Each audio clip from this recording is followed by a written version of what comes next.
What's up, viewers? We're here on the racetrack here at Wallerfield Raceway, International Raceway, Frankie Boudram Wallerfield International Raceway, to be precise, with Cristian Bourne from Cristian Racing. What's up, folks? Everything good? So, Cristian, tell us a little bit now. We've been seeing you in the dust lately, and we know that prior to that, you even were at Solodex, which is now known as Autocross. So, give us a little backtrack on where you came from and tell us what's the latest with you in terms of racing. Well, boy, with the racing, that was way back when we were doing all the Solodexing. From Solodexing, there was a little bit of a gap because we lost Wallerfield. Because we had the orange Honda, so we had done some racing with the orange Honda here in Guyana, Barbados. And we lost the raceway. So the next option really was rally. So we got this rally car, this Evo 8 that we bought used in the UK. We brought that down and we entered Group N, and then we converted it to Group A. I spent 5 years in rallying. Actually, I had an Evo 7 before we bought that 8. The Evo 7 was the rude awakening to why we need better equipment. So then we got the Evolution 8. 5 very, very, very good years in rallying, and we've stepped out of the dust. I've always liked side-by-side racing and fighting people for corners and lines and real-time interaction. So observed that we had Wallerfield back and that racing was growing again. So we've taken that rally car and we've converted it into a circuit car. So the car is not here today, but I've come out to do some time attacking in my road car, the Evo 10. And we're getting things ready for the next couple of races and the international coming up in July.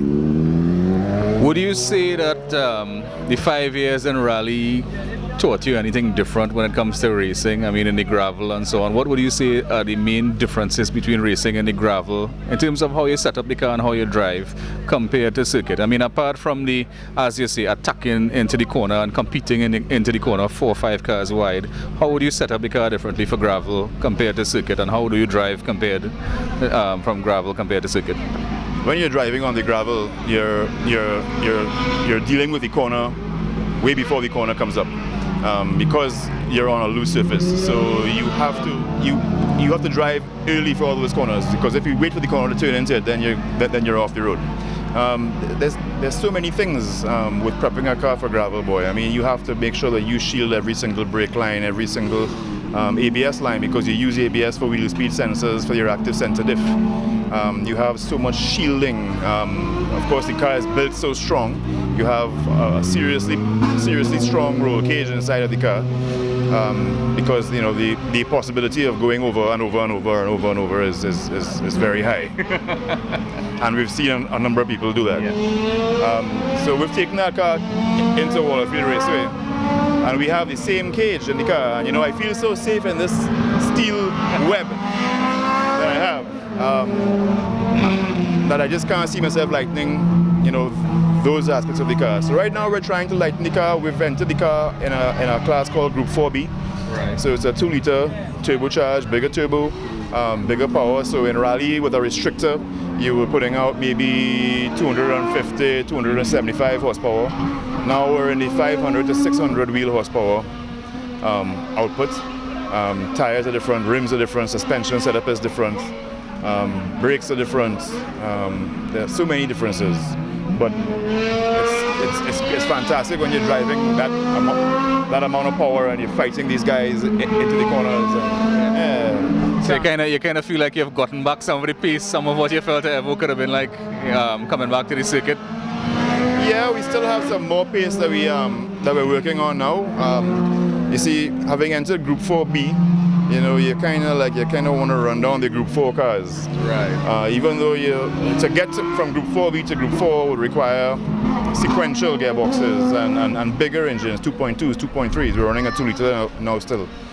We still want to be as close to the Group 4 cars as we can be, without losing that reliability that we've seen the Group 4 cars lacking. So we're working on it. We have 2 great sponsors. As you know, we have Stag, we have Ultra, we have Cristian Racing, we have Mileage Mac helping us out all the time with our alignments and our tires on and off and on and off. And we have a local engine builder and tuner in Peak Performance. We have Ultra with the local oil. So we have a local content team. Everything is local, and we're hoping to do some good things this year and next year and going forward. All right, nice talking to you, Cristian. Good luck in this year's season. I see he's taking a little gander around the track today in the street car, but we'll be looking out for him on the racetrack in his Group 4B Mitsubishi Evolution 8. Yes, Crism Ultra, Mileage Max Tag, Peak Performance sponsored car. All right, so good luck to you, Cristian, and happy hunting.